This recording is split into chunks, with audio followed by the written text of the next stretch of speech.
Sunday Adelaja is the founder and the senior pastor of the God's Embassy for All Nations Church, which is located in Kiev, Ukraine. He is a prolific author. He wrote several dozens of books that are quite popular in the ex-USSR. He is definitely a word of faith teacher, even though his doctrines, his teachings are a little different from what Kenneth Hagin and people of his generation have promoted. Nevertheless, he preaches the prosperity gospel and the positive confession theology pretty obviously. One of the most dangerous things about Adelaja's teaching is the way he handles the scriptures. He misquotes passages. He is proof texting. He uses a prophetic interpretation, which means that he quotes passages and he infuses them with a meaning which he supposedly has got from some recent revelation. And those meanings, they go against the text of the passages that he quotes.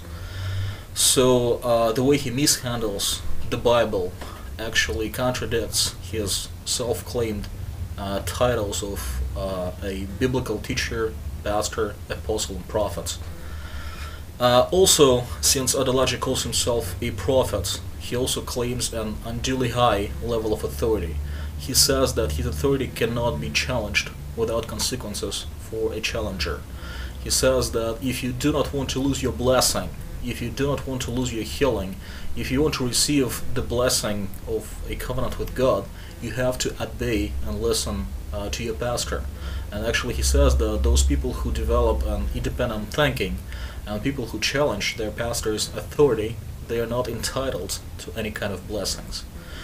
So this is really dangerous, and it becomes really dangerous when Adelaja begins to talk about the matters of health, because basically what he says is that once you positively confess that you're healed, that you don't have your disease anymore, even if it's an acute disease, like an appendicitis, even if you still have pain, you have to hold on to your confession that the appendicitis is gone, because otherwise the appendicitis or a tumor will return and will be re-established, recreated in your body, which in some people can produce the most terrible results.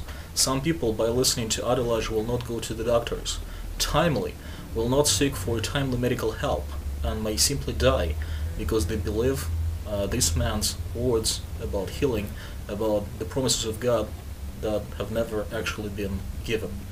I know that Sunday Adelaja is being accepted in the West. I know that he spreads his message in Germany, United States, and some other countries. I know that his churches and his biblical schools are being established in the West.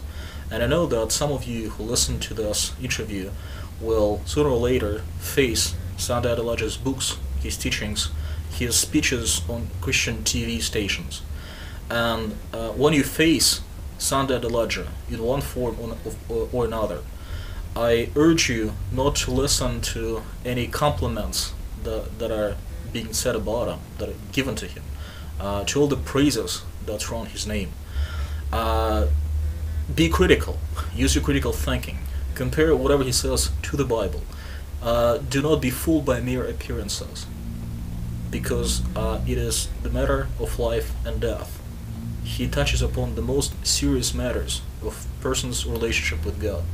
And if you listen to what he says without discernment, without thinking critically, you may place your life, your destiny, your eternal destiny in real danger.